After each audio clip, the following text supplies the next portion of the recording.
বাবা,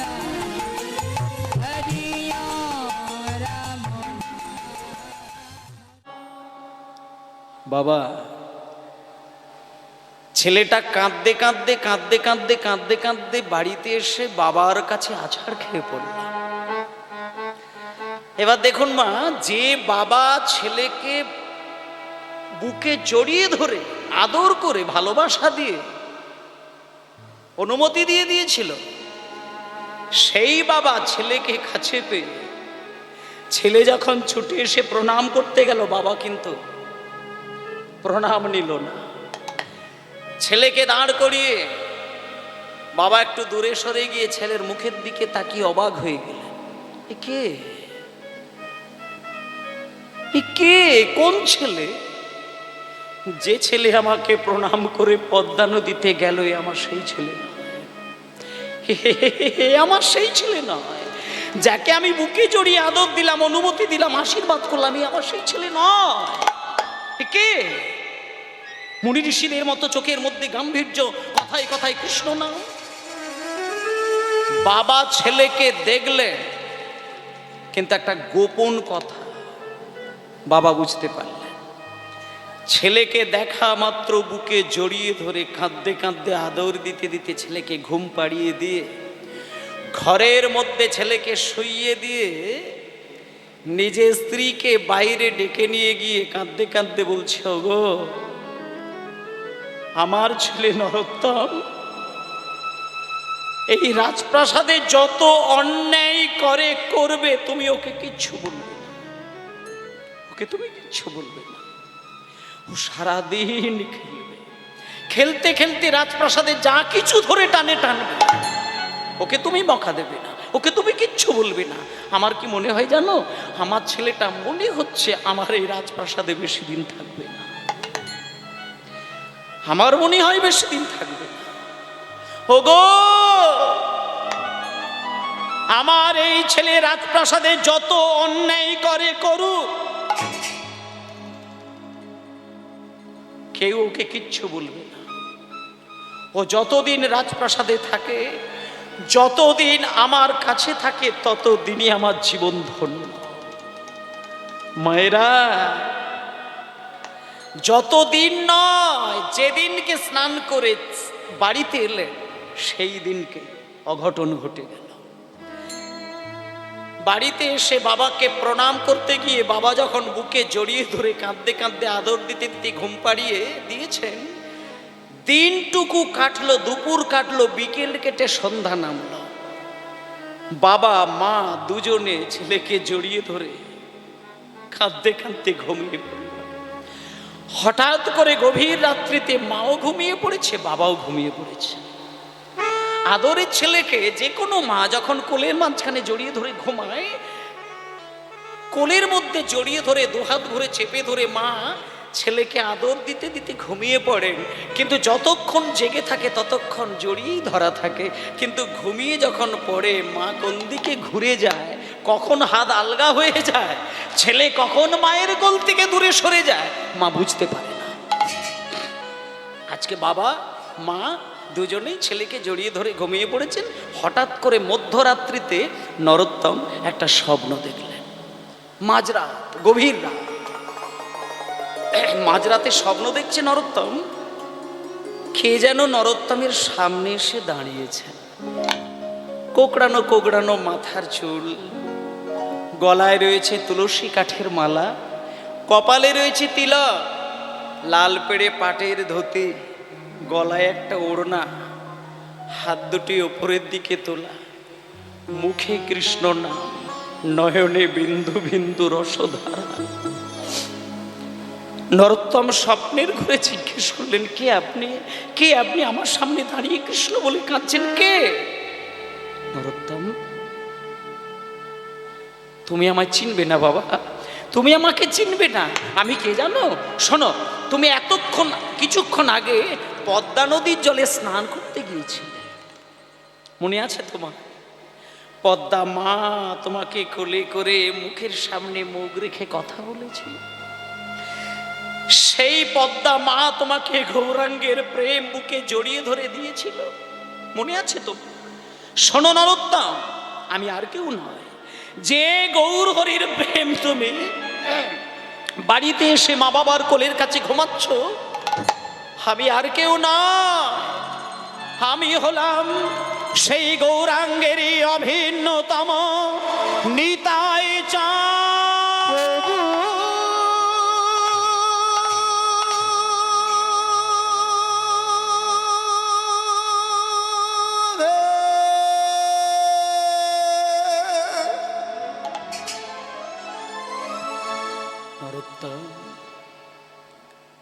আমি নিতাই চাঁদ এসেছি, তুমি আমায় চিনতে পারবে না। এই যে গৌরাঙ্গের প্রেম, ভক্তি, ভালোবাসা, এটা নিয়ে তুমি মা বাবার কোলের কাছে ঘুমাচ্ছ। তুমি যদি আরো প্রেম পেতে চাও, তুমি যদি আরো প্রেম পেতে চাও, আরো ভক্তি পেতে চাও, তাহলে তুমি মা বাবার কাছে ঘুমিয়ে থেকো না, এই রাজপ্রাসাদের ছাদের তলায় তুমি ঘুমিয়ে থেকো না, তুমি আমার সঙ্গে চলে এসো। তুমি আর আমি দুইজনে চলে যাই প্রেমের রাজ্য বৃন্দাবন ধামে। যেই কথাটি শুনল নরোত্তমে ঘুমটা ভেঙে গেল। ঘুম ভেঙে গিয়ে দেখলেন এতক্ষণ যে কথা বলছিলেন তিনি উধাও। দেখলো মধ্যরাত, গভীর রাত, গভীর রাত্রিতে যখন নরোত্তম এই কথাটা শুনতে গিয়ে ঘুমটা ভেঙে গেছে, মায়ের দিকে তাকিয়ে দেখছে মা ঘুমিয়ে অচেতন, বাবার দিকে তাকিয়ে দেখে বাবাও ঘুমিয়ে অচেতন।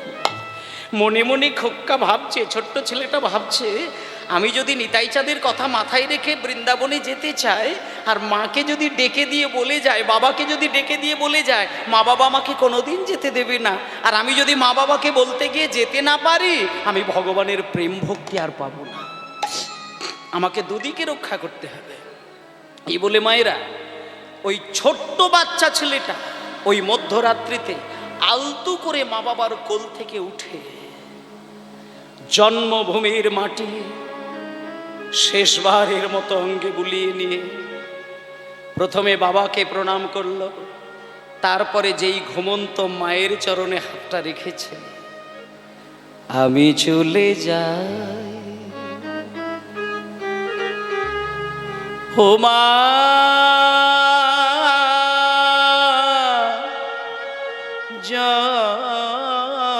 জননী জননী আমায় দাও গো বিদায়, আমি চলে যাই ও মা, জননী জননী দাও গো বিদায়, ও মা জননী জনম ভূমি দাও গো বিদায়। নিতাই গৌর ব্রহ্মানন্দে হরি বল।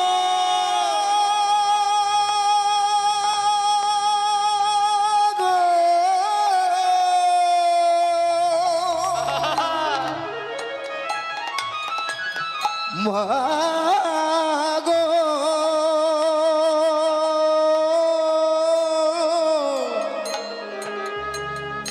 মা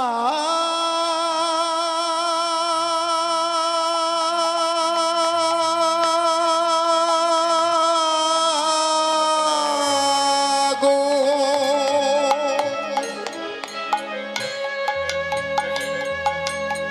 মা গো আমি চলে যাই,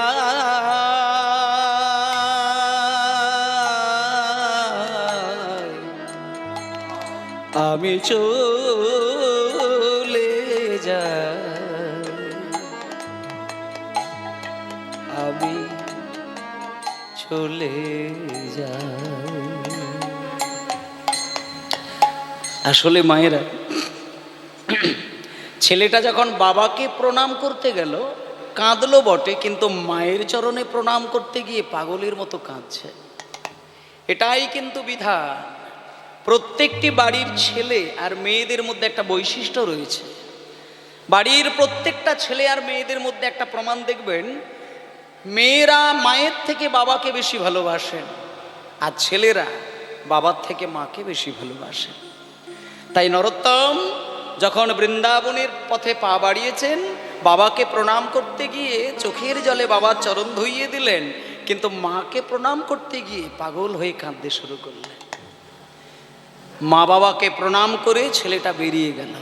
যেতে যেতে যেতে যেতে যেতে যেতে হাঁটতে হাঁটতে ছুটতে ছুটতে বৃন্দাবন, কোথায় বৃন্দাবন, রাতের পর রাত দিনের পর দিন ছুটতে ছুটতে পৌঁছে গেল বিহার। বাংলা থেকে বৃন্দাবনে যেতে গেলে কয়েকটা মাস কেটে যাবে, কিন্তু নরোত্তম ছুটছে পাগল হয়ে। ইতিমধ্যে কয়েক মাস পরে পৌঁছে গেল বৃন্দাবনে, বিহার পর্যন্ত পৌঁছে গেছেন। এবার বিহারে গিয়ে গভীর একটা জঙ্গলে, হোমা, একটা 6 বছরের ছেলে কতদিন হাঁটবে, কতদিন ছুটবে খালি পেটে? ছুটতে ছুটতে ছুটতে ছুটতে বিহারের একটা জঙ্গলে গিয়ে অজ্ঞান হয়ে আছাড় খেয়ে পড়ে রইল। যেই অজ্ঞান হয়ে আছাড় খেয়ে ছেলেটা পড়ে রইল, কিন্তু মায়েরা, কপালটা ছেলের ভালো ছিল। যে জঙ্গলের পথে নরোত্তম অজ্ঞান হয়ে আছাড় খেয়ে পড়ল, সেই জঙ্গলের পথে সাধারণতভাবে কোনো মানুষ যাতায়াত করেনি, কিন্তু ওই শুভক্ষণের ওই জঙ্গল পথে একজন ব্রাহ্মণ যাচ্ছিলেন। যেতে যেতে নরোত্তমকে দেখতে পেয়ে বসে পড়লেন এবং নরোত্তমের দেহটা কোলের ওপরে তুলে নিয়ে হাতের ওপরে নরোত্তমের মাথাটা রেখে জলের ছিটি দিয়ে জ্ঞান ফিরিয়ে দিচ্ছে। নরোত্তম, এই নরোত্তম, নরোত্তম, বাবা উঠো বাবা, এই নরোত্তম উঠো। কে কে আপনি? কে আপনি? আপনি আমাকে তখন থেকে নরোত্তম নরোত্তম করে ডাকছেন, কে আপনি? নরোত্তম, তুমি আমাকে চিনবে না, তুমি আমায় চিনবে না। আমি কে জানো? আমি এই গ্রামের একজন ব্রাহ্মণ। কি আপনি এই গ্রামের ব্রাহ্মণ? আপনি এই গ্রামের ব্রাহ্মণ, কিন্তু আমি তো এই গ্রামের ছেলে নই। তাহলে আপনি আমার নাম জানলেন কি করে? আপনি যে কোলের ওপরে জড়িয়ে ধরে নরোত্তম নরোত্তম করে আমায় ডাকছেন, আমি তো এই গ্রামেরই ছেলে নয়। তাহলে আপনি আমায় নরোত্তম বলে ডাকছেন, আমার নামটা আপনি জানলেন কি করে? তখন ওই ব্রাহ্মণ ঠাকুর বলছেন, আসলে বাবা, আমি না শুধু ব্রাহ্মণ না, আমি একজন বড় নামকরা জ্যোতিষী। লোকের মুখ যদি দেখি না, তার চোখের দিকে আর মুখের দিকে কিছুক্ষণ তাকালে আমি তার সম্পর্কে অনেক কিছু বলে দিতে পারি। উমা, আপনি একজন জ্যোতিষী? হ্যাঁ, আমি একজন নামকরা জ্যোতিষী। তা আপনি যদি জ্যোতিষী হয়েই থাকেন, তাহলে আপনি আমার সম্পর্কে আর কি কি জানেন একটু বলবেন, আমি একটু শুনবো। হ্যাঁ, তোমার সম্পর্কে আমি সব জানি, বলবো। তাহলে তুমি মন দিয়ে শোনো। 1 নম্বর কথা হচ্ছে, তুমি একটা রাজার ছেলে। দ্বিতীয় কথা হচ্ছে যে তুমি মা বাবার কোলের মাঝখানে ঘুমাতে ঘুমাতে একটা স্বপ্ন দেখতে পেলে, যেখানে তোমাকে বৃন্দাবনে যাবার উপদেশ দিয়েছিল। তাই তুমি মা বাবার কোল থেকে তুমি তোমার মা বাবাকে না বলে বৃন্দাবনে যাওয়ার জন্য ঘর থেকে বেরিয়ে এসেছো। ও মা, এ তো আপনি ঠিকই বলে দিতে পারলেন। বাবা ঠাকুর, একটা কথা বলবো, আপনি যেহেতু এত বড় জ্যোতিষী, আপনি যেহেতু আমার সম্পর্কে এত কিছু জানেন, তাহলে আপনি আমাকে শুধু একটা কথা বলবেন, আমি বৃন্দাবনে যেতে গেলে আমাকে আর কতগুলো দিন এইভাবে ছুটতে হবে? হ্যাঁ, তোমায় বলে দেব, বলে দেব। তুমি আমার কোলের ওপরে উঠে বসো। এই যে আমার ঘটিতে দুধ আছে না, এই দুধ আমি তোমাকে পেট ভরে না, আপনি আমার ছেড়ে দিন, আপনি আমার ছেড়ে দিন, আপনি আমার ছেড়ে দিন। নরোত্তম, কি আমি তোমাকে আদর করে কোলে বসিয়ে দুধ খাওয়াবা, তুমি এইভাবে ছটফট করে কোল থেকে লাফিয়ে গিয়ে বললে তুমি দুধ খাবে না? শোনো, আমার মতন ব্রাহ্মণের মুখের ওপরে না বলে দিয়ে তুমি আমাকে অপমান করে, আমাকে অমর্যাদা করে তুমি যদি বৃন্দাবনে যাও, কোনো দিন তুমি ভগবানের কৃপা পাবে না।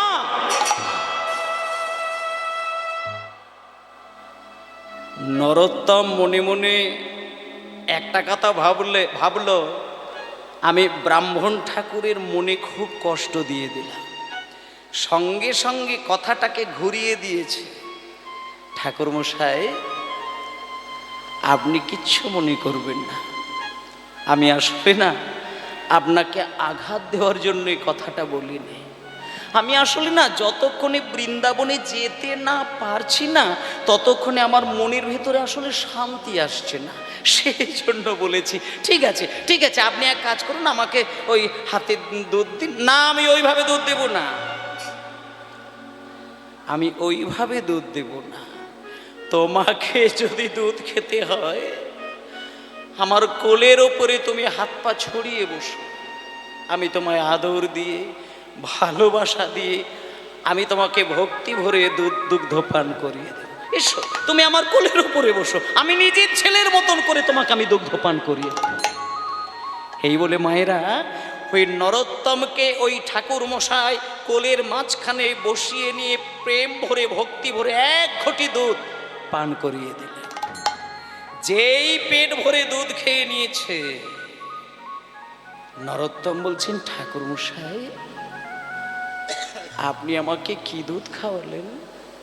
আমার বাবা না একজন রাজা মশাই, সব থেকে বাংলার সেরা দামি দুধ আমাকে বাবা খাওয়াতেন, কিন্তু এত স্বাদের দুধ তো আমি কোনোদিন পাইনি। এ কোন দুধ? আপনি কি দুধ খাওয়ালেন? নরোত্তম, আমাদের গ্রামে এইরকমই দুধ হয়, এর থেকে বেশি জানতে চেও না। শোনো বাবা, আমি এই যে দুধ খাইয়ে দিয়েছি, তোমার আর কোনো অসুবিধে হবে না, আর কোনো বিপদ হবে না, তুমি এই সোজা পথ ধরে চলে যাও বৃন্দাবনের পথ। এইবার সেই ব্রাহ্মণ ঠাকুর কোলে করে নরোত্তমকে যেই দুগ্ধ পান করিয়ে দিয়ে, আদর দিয়ে, ভালোবাসা দিয়ে যেই বুঝিয়ে দিয়েছে এই পথ ধরে চলে গেলে তুমি বৃন্দাবনে পৌঁছে যাবে, নরোত্তম ঠাকুর মশাইকে কষ্ট প্রণাম করে আমি হরি বলবো আর মদন মোহন হেরব,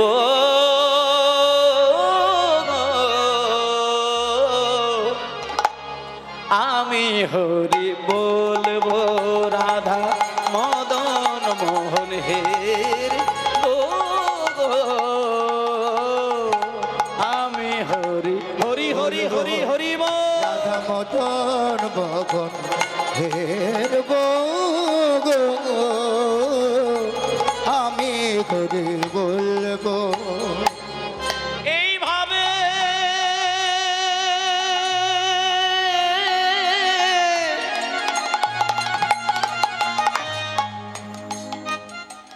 আমি ব্রজের পথে চলব, এইভাবে রোজের পথে চলবো গো, আমি হরি বলবো রাধা মদন মোহন হেরব গো, আমি হরি বলবো রাধা মদন মোহন হেরব গো, আমি হরি বলবো। আচ্ছা আচ্ছা আচ্ছা আচ্ছা, এক ঘটি দুধ কতদিন থাকবে? আচ্ছা মায়েরা, বিহার আর বৃন্দাবন এটাও কিন্তু এক দুদিনের খেল নয়।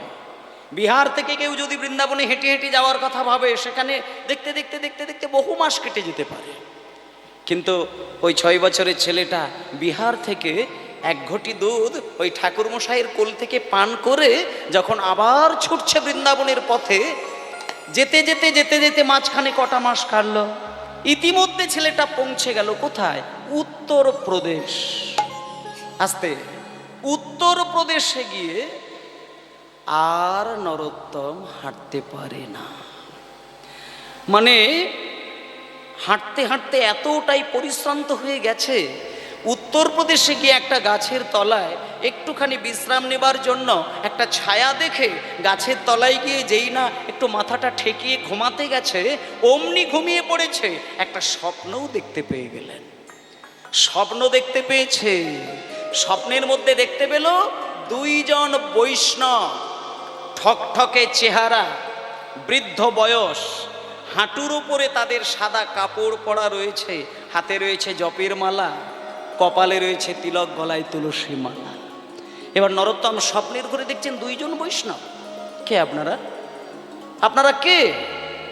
নরোত্তম, তুমি চিনবে না আমাদের। আমরা না দুই ভাই।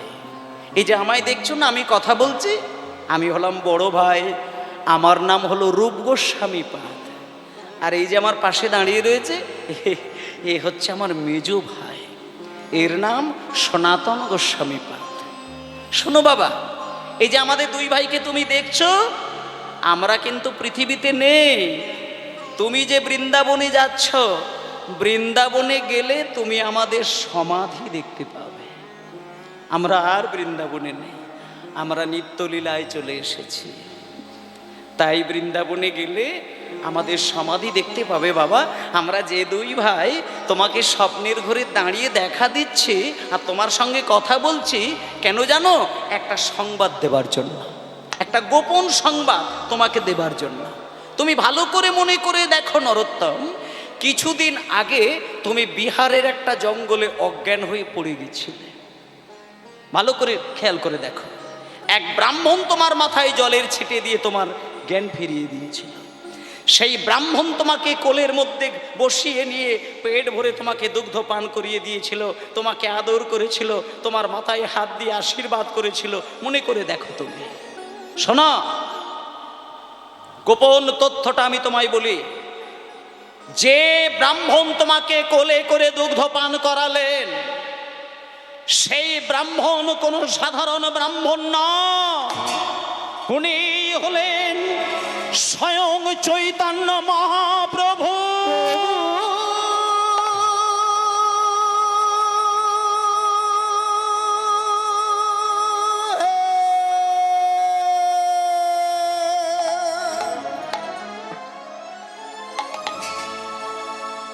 ভক্তমণ্ডলী মায়েরা, যখনই এই কথাটা শুনল ওই দুজন বৈষ্ণবের মুখ থেকে, নরোত্তম দুম করে ঘুমটা ভেঙে গেল। হঠাৎ ঘুম ভেঙে গিয়ে দেখল এতক্ষণ যে দুজনের সঙ্গে কথা বলছিল তারা উধাও, আর নেই। নিচের দিকে ধুলোর দিকে তাকিয়ে দেখলেন যে দুজন এতক্ষণ কথা বললেন তাদের পদচিহ্ন ধুলোর মধ্যে পড়ে রয়েছে। আর সেই ধুলোর মধ্যে গড়াগড়ি দিতে দিতে নরোত্তম ভাবছেন, ঠাকুর তুমি নিজে আমায় দেখা দিলে, আমায় কোলে বসিয়ে দুধ খাওয়ালে, কিন্তু একটা বারও তুমি ধরা দিলে না ঠাকুর। ঠাকুর ঠাকুর কে তোমায় চিনিতে পারে,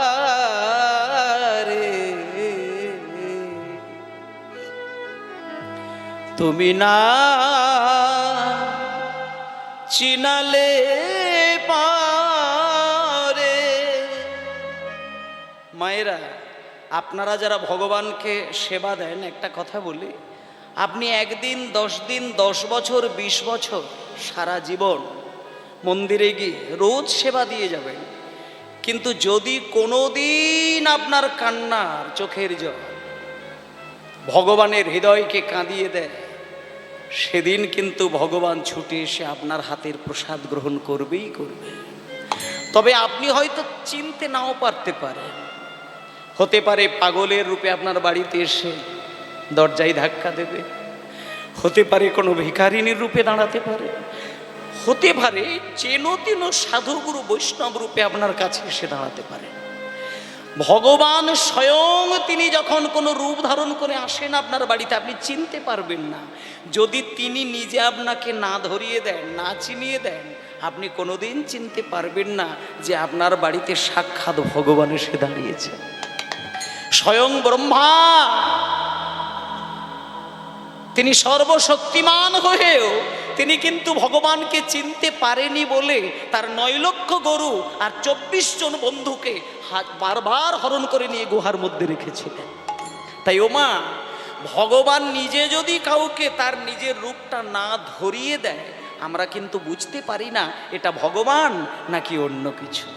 তা আজকে সামান্য নরোত্তমকে মহাপ্রভু ব্রাহ্মণ রূপে দুধ খাওয়ালেন, কথা বললেন, কোলে করে আদর করলেন, এত কথা বললেন, কিন্তু একটা বারও নরোত্তমকে বললেন না যে আমি চৈতন্য মহাপ্রভু। সঙ্গে সঙ্গে সেই নরোত্তম কেঁদে কেঁদে, ঠাকুর কে তোমায় চিনিতে পারে, তুমি না চিনালে পারে। হরি হরি বল। তোমায় চিনিতে পারে, তুমি না চেনালে পারে। ঠাকুর কে তোমায় চিনিতে পারে, তুমি না চিনালে পারে। ঠাকুর কে তোমায় চিনিতে পারে, তুমি না চেনালে আমার অন্তরে বাহিরে বিরাজেছ তুমি, তরে বাহিরে বিরাজিছ তুমি, আমার অন্তরে বাহিরে বিরাজিছ তুমি, অন্তর বাহিরে বিরাজিছ তুমি। চিনেও না চিনি তোমায়, তোমারে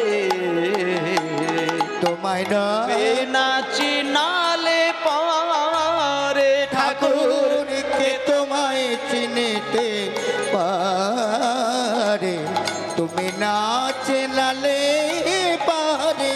ঠাকুর কে তোমায় চিনিতে পারে, তুমি না না চেনালে পারে। বাহ! কাঁদতে কাঁদতে কাঁদতে কাঁদতে নরোত্তম চলে গেল বৃন্দাবনে। ওমা, ইতিমধ্যেই কিন্তু ছেলেটা বৃন্দাবনে পৌঁছে গেল। এবার বৃন্দাবনে গিয়ে চলুন তো দেখি নরোত্তম কার চরণ ধরে কাঁদতে শুরু করলেন। নরোত্তম বৃন্দাবনে গিয়ে যার চরণে আছাড় খেয়ে পড়ল, তিনি কে? সবাই মিলে দেখুন। আজকে নরোত্তম ছুটে গিয়ে বৃন্দাবনে গিয়ে যার চরণ দর্শন করলেন, তিনি কে? সবাই মিলে বলুন, জীব গোস্বামী পাদ কি, জীব গোস্বামী পাদ কি, জীব গোস্বামী পাদ কি।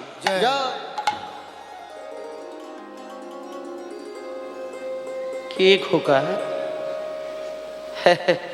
হ্যাঁ রে বাবা, এত ছোট্ট বয়স আমার জয়ধ্বনি দিচ্ছ, এটা বড় কথা নয়। কি মিষ্টি তোমার কণ্ঠস্বর, তোমার চোখ থেকে বিন্দু বিন্দু জল গড়িয়ে পড়ছে। তুমি আমার দাঁড়া দাঁড়া দাঁড়া, তুমি সামনে এসো। তোমার কি নাম?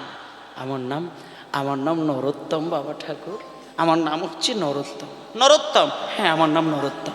তা বাবার নাম কি? আমার বাবার নাম হচ্ছে কৃষ্ণানন্দ দত্ত। কৃষ্ণানন্দ দত্ত, আচ্ছা। তা বলি তোমার বাড়ি কোথায়? আমি বাংলা থেকে এসেছি গোস্বামীপাদ। আমার বাবা একজন রাজা, আমি একজন রাজার ছেলে। আমার ওই মানে আমার বৈরাগ্য উদয় হয়েছে, তাই আমি মা বাবাকে ত্যাগ করে আর ওই মা বাবাকে মানে ওই ঘুমন্ত মা বাবাকে প্রণাম করে আর রাজপ্রাসাদের মায়া ছেড়ে আমি সারা জীবনের জন্য বৃন্দাবনে এসেছি। আপনি আমাকে দীক্ষা দেবেন? আপনি আমাকে দীক্ষা দিন না, আমি সারাটা জীবন রাধা গোবিন্দের সেবা করব। একটুখানি দীক্ষা দিন না, আমি রাধা গোবিন্দ সেবা করব, আপনি দীক্ষা। শোনো, তুমি মা বাবাকে ছেড়ে দিয়ে এসেছো। একটা কথা বলি, মা বাবাকে ছেড়ে একা একা বাংলা থেকে বৃন্দাবন, এটা তো ছেলে মানুষই কথা না।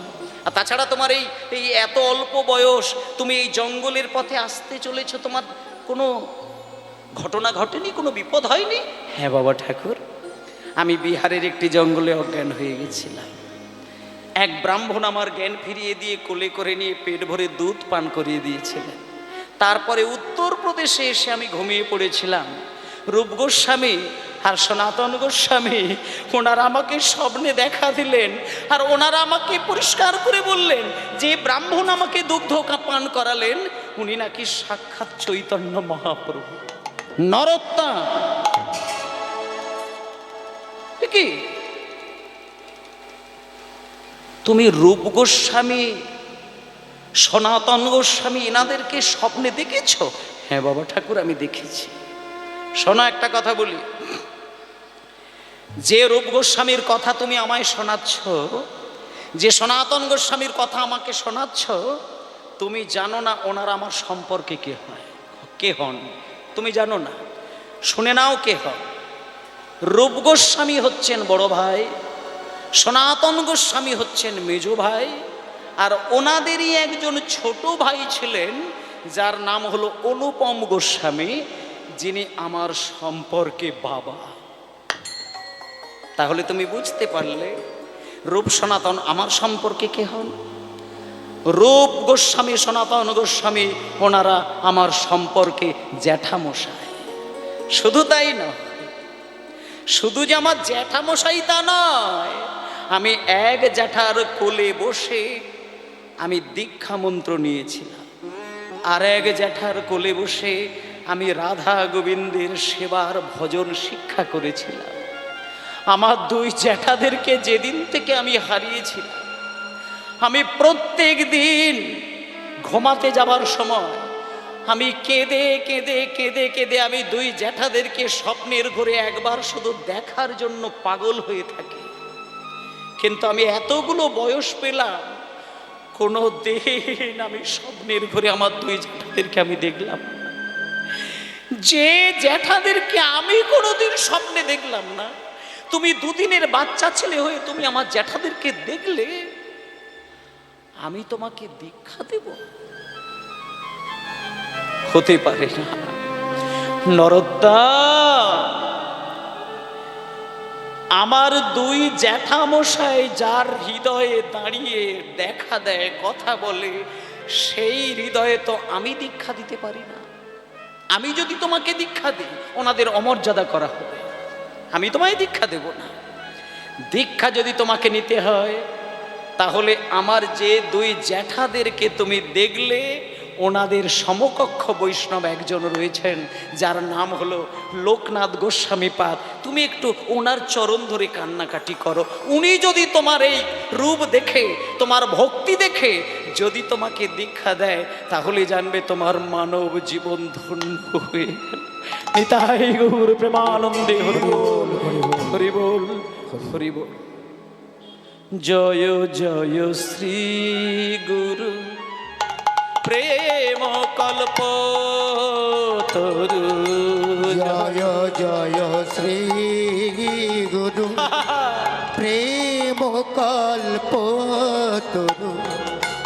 জয় জয় শ্রী গুরু প্রেম কল্প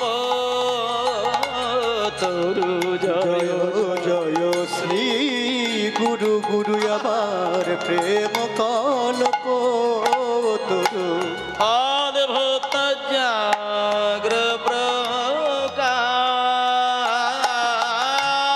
অদ্ভুত জাগ্রত প্রকাশ, অদ্ভুত জাগ প্রকাশ, অদ্ভুত জাগ প্রকাশ, অদ্ভুত জাগ্রত প্রকাশ। এবার দেখুন মা, ছোট্ট ছেলেটা লোকনাথ গোস্বামীর কাছেই চলে গেল। আর একটা লোকনাথ গোস্বামী সম্পর্কে মায়েদের একটা জিনিস ধারণা থাকার দরকার। লোকনাথ প্রভু না এতটাই বয়স হয়ে গেছিল, মানে ওনার বয়সে মানে বৃন্দাবনে কোনো বৈষ্ণব কিন্তু আর ছিলেন না, একমাত্র উনিই ছিলেন। কিন্তু এত বয়স হয়ে গেছে, কিন্তু জীবনে কোনোদিন কাউকে দীক্ষা দেয়নি। এটা ওনার প্রতিজ্ঞা ছিল। উনি জীবনে একটা সংকল্প করে নিয়েছিলেন যে আমি জীবনে কেউ যদি আমার চরণে এসে মাথা ঠুকে ঠুকে মরেও যায়, দীক্ষা আমি দেব না। এটা ওনার প্রতিজ্ঞা।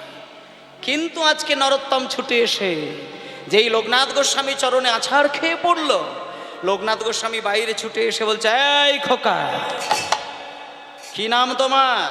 আমার নাম নরোত্তম দাস। বাবার নাম? বাবার নাম কৃষ্ণানন্দ দত্ত। আচ্ছা, তা বাবা কি করেন? আমার বাবা একজন রাজা মশাই। আমি না রাজার ছেলে, আমি বাংলা থেকে চলে এসেছি, আপনার কাছে এসেছি, আপনি আমাকে দীক্ষা দেবেন। আমি একটু রাধা। দাঁড়াও দাঁড়াও দাঁড়াও, একটা কথা বলি, দাঁড়াও। রাজার ছেলে, বাহ, খুব ভালো কথা। বাংলা থেকে এসেছো, এটাও ভালো কথা।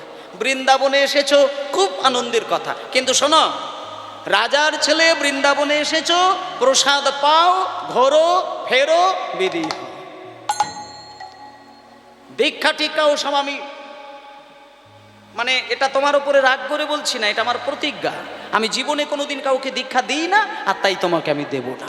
হ্যাঁ, যদি দীক্ষা নিতে হয় তাহলে বৃন্দাবনে অন্য বৈষ্ণবের কাছে যাও, আমি তোমায় দীক্ষা দেব না। চলে যাও, বেরিয়ে যা, বেরিয়ে যা। নরোত্তম মনে মনে ভাবলেন, আপনি শুধু আমার এই জন্মের গুরু নন, আপনি শুধু আমার এই জন্মের গুরু নন, আপনি আমার গত জন্মের গুরু ছিলেন বটে। দীক্ষা আপনি নাইবা দিলেন, আপনার মুখ পানে চেয়ে আমি মরে যাব, তবুও জীবনে কারোর কাছে আমি দীক্ষা নেব না। এখানে যারা, মানে কেউ যদি দীক্ষিত হয়ে থাকেন, মানে গুরুর কাছ থেকে যারা দীক্ষা নিয়েছেন, তাদের জন্য একটা কথা বলি।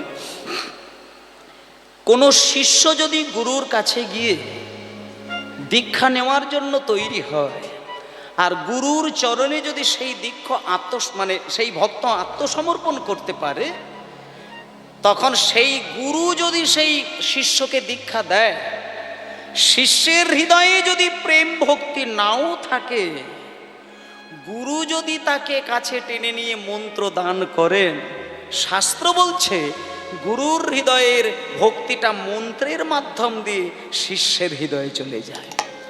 নিতাই গৌর প্রেমানন্দে হরি বল। আর সেই শিষ্য যদি কোনোদিন গুরুকে ভক্তি সহকারে শুধু সেবা করে যায়, আর সেই সেবা যদি গুরু গ্রহণ করে, পরের জন্মে তার কাছে গুরুদেব ঋণী হয়ে যায়। এই দুটো কারণে লোকনাথ প্রভু দীক্ষা কাউকে দেননি। দুটো কারণ, এক হচ্ছে তার ভক্তিটা কাউকে মন্ত্রের দ্বারা দিতে চান না, আর 2 নম্বর হচ্ছে কারোর সেবা তিনি গ্রহণ করবেন না, তাই কোনোদিন কারোর কাছে কোনো জন্মে ঋণী হতে চান না, তাই তিনি দীক্ষা দেননি। কিন্তু একটা কথা মায়েদের বলি, কেউ যদি কোনোদিন কোনো গুরুর কাছ থেকে দীক্ষা নিয়ে থাকেন, যদি কোনোদিন আপনার মনের ভেতরটা এইরকম হয় যে গুরুর বদন দর্শন করা মাত্রই, চরণ দর্শন করা মাত্রই আপনার ভেতরে যেন রাধা গোবিন্দের প্রেম জেগে ওঠে, গুরুকে দেখলেই যেন কৃষ্ণ বলে কাঁদতে ইচ্ছে করে, গুরুকে দেখা মাত্র যেন পাগল হয়ে রাধা কৃষ্ণ বলতে কাঁদতে ইচ্ছে করে, এটা যদি কোনোদিন আপনার হয়, তাহলে জানবেন ওই গুরু আপনার শুধু এই জন্মের গুরু নন, উনি আপনার গত জন্মের গুরু ছিলেন। গত জন্মের গুরু যদি এ জন্মে আপনার সম্মুখে দাঁড়ায়, আপনি সেই গুরুকে দেখলে পরে পাগল হয়ে কাঁদতে ইচ্ছে করবে আপনার। তা সেই গুরু আজকে লোকনাথ প্রভু, আজকে লোকনাথ গোস্বামীর চরণে যেই আছাড় খেয়ে পড়ল, লোকনাথ গোস্বামী দীক্ষা দিতে চাইলেন না। কিন্তু ওমা, কতদিন এই ঘটনা ঘটবে?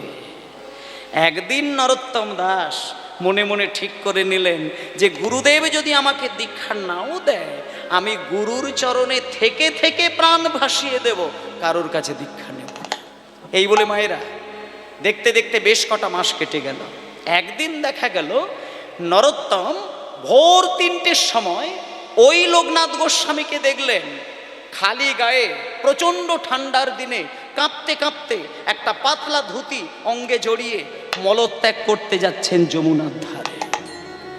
এবার নরোত্তম ভাবলো, ভোর 3টের সময় গুরুদেব যদি যমুনার ধারে স্নান করতে যায়, যদি হঠাৎ কোনো জলের মধ্যে ঘটনা ঘটে, গুরুদেবকে কে বাঁচাবে? আমি বরং একটু পিছনে পিছনে যাই। কিন্তু মায়েদেরকে একটা কথা বলি, অতিরিক্ত বয়স যখন কারোর হয়ে যায় না, কটা জিনিস একটু সমস্যা হয়ে যায়। যেমন চোখের দৃষ্টি কমে যায়, স্মৃতিশক্তি, কানে শ্রবণ ক্ষমতা কমে যায়, স্মৃতিশক্তি কমে যায়, ভালো করে দেখতে পায় না। তাই লোকনাথ গোস্বামী মলত্যাগ করতে গেলে যতবার মলত্যাগ করতে যায় নিজের পায়খানার ওপরে পা তুলে দেয়, তাই বারবার স্নান করে, বারবার পায়খানা করে, বারবার স্নান করে, বারবার পায়খানা করে। কারণ পা তুলে দিলেই গা ঘিনঘিন করে, তাই সঙ্গে সঙ্গে যমুনায় স্নান করতে যায়। কিন্তু নরোত্তম এটা দেখতে পেয়ে ভাবলো, আমি বেঁচে থাকতে আমি গুরুদেবের এই কষ্ট আর হতে দেব না। সেই দিন থেকে নরোত্তম কি করেছে বলে দিই।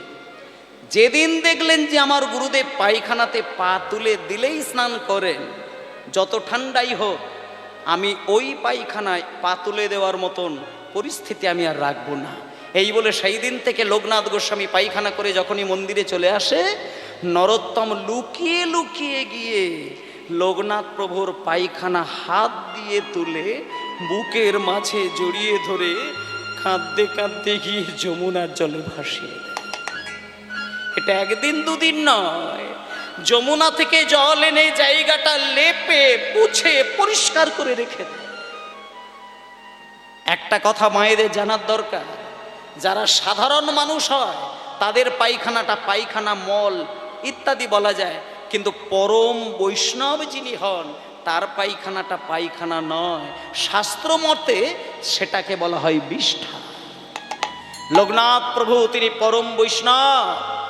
তিনি যখন পায়খানা করে যমুনা যখন মন্দিরে চলে যায়, সেই দিন থেকে নরোত্তম ওই পায়খানা দিনের পর দিন হাতে তোলে যমুনায় ভাসায়, জল তুলে নিয়ে পরিষ্কার করে দেয়। কিন্তু একদিনকে লোকনাথ প্রভু নরোত্তমকে ধরে ফেলেছিলেন।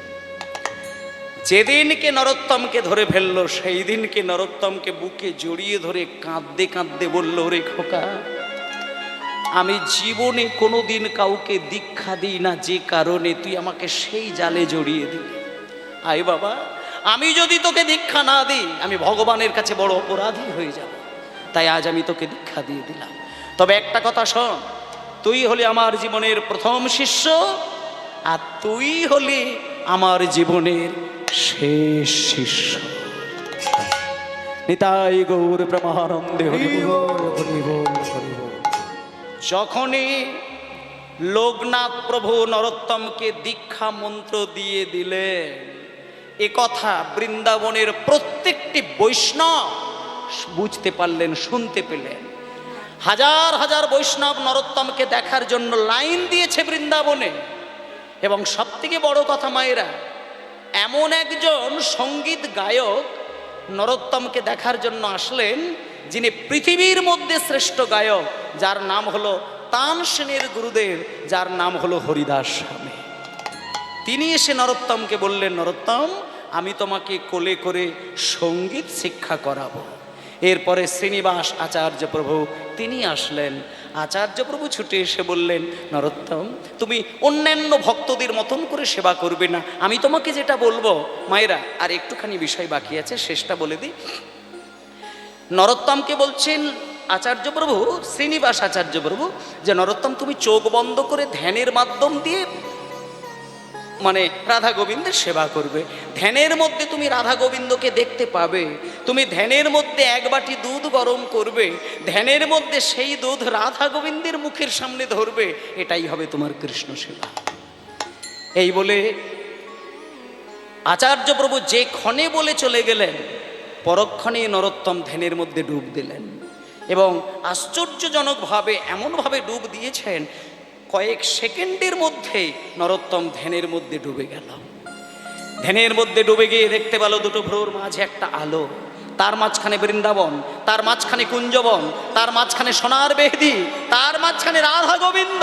নরোত্তম সঙ্গে সঙ্গে এক বাটি ধ্যানের মধ্যে দুধ গরম করেছে, আর দুধ গরম করতে বসিয়ে রাধা কৃষ্ণের কথা শুনতে গেছে। এদিকে দুধ গরম হয়ে বাটি লাল হয়ে যেই আঁচের মধ্যে দুধ উতলে পড়ল, পোড়া দুধের গন্ধ যখন নরোত্তমের নাকে গেল, চমকে গেল, ছুটে এসে ওই আঁচের গনগনে লাল বাটিটা যেই খালি হাতে নরোত্তম নামাতে গেছে, ছ্যাঁকা লেগে গিয়ে নরোত্তমের ধ্যান ভেঙে গেল। যেই নরোত্তমের ধ্যান ভেঙে গেছে, শ্রীনিবাস আচার্য প্রভু নরোত্তমকে এসে বলছে, নরোত্তম, আমি সব জানি, তোমাকে কিছুই বলতে হবে না, আমি নিজে ছুটে এসে তোমাকে একটা কথা বলছি, শোনো। আমার জীবনে আমি এইরকম কোনো বৈষ্ণব দেখি না যে প্রথম দিনে এই ধ্যান করতে গিয়ে রাধা গোবিন্দকে দেখতে পায়। আমার জীবনে এটা ঘটেনি। বাবা, প্রথম দিনে না হয় তুমি একটা সামান্য ভুল করেছো, এ ভুল তোমার জীবনে আর হবে না। শোনো বাবা, আমি তোমাকে মাথায় হাত দিয়ে আশীর্বাদ করলাম, তুমি শুধু নরোত্তম নয়, আজ থেকে তোমার নাম হবে বিশিষ্ট বৈষ্ণব আচার্য ঠাকুর নরোত্তম দাস। তুমি আর এইখানে থেকো না, তুমি বৃন্দাবন ছেড়ে তুমি বাংলায় চলে যাও।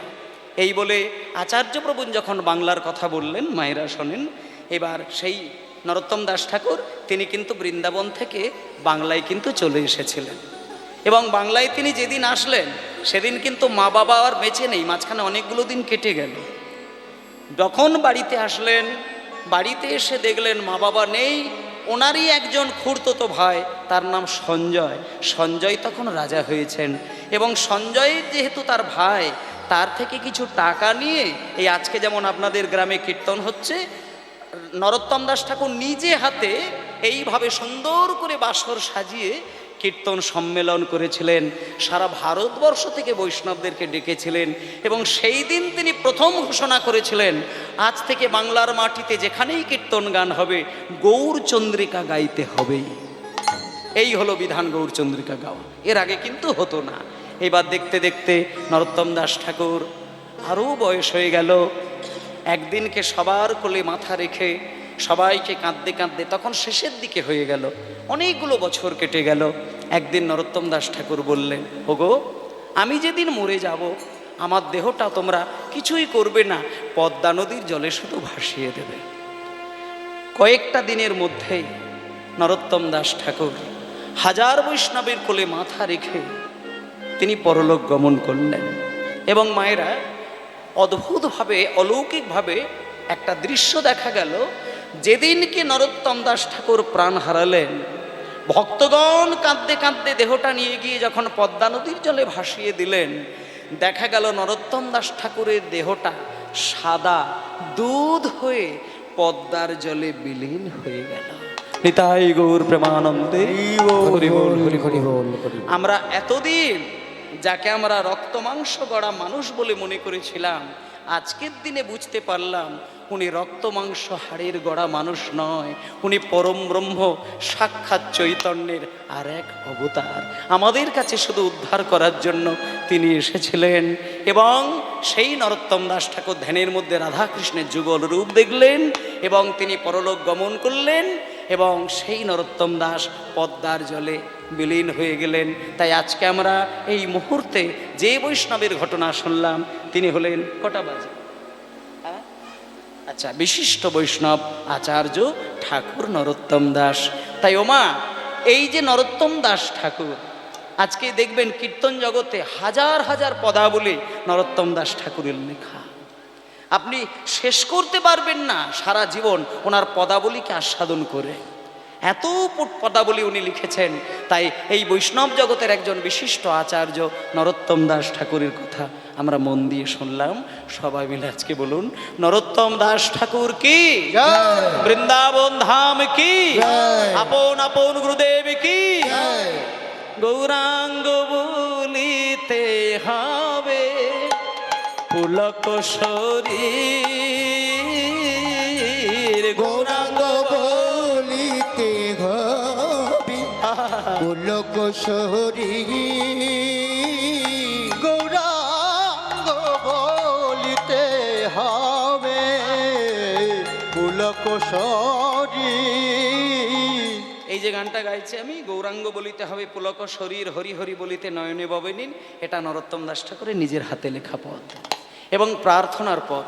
আমি এখানে সকল মা বাবাকে বলবো, এই প্রার্থনার পদটি আপনারা মুখস্থ করে নিয়ে প্রত্যেক দিন সন্ধ্যাবেলায় তুলসী গাছের তলায় দাঁড়িয়ে 5টা মিনিট সময় দিয়ে যদি এই গানগুলো আপনি ভক্তি ভরে গাইতে পারেন, আপনি এই প্রাকৃত জগতে থেকেই অপ্রাকৃত জগতের প্রেম রসের সন্ধান আপনারা খুঁজে পাবেন।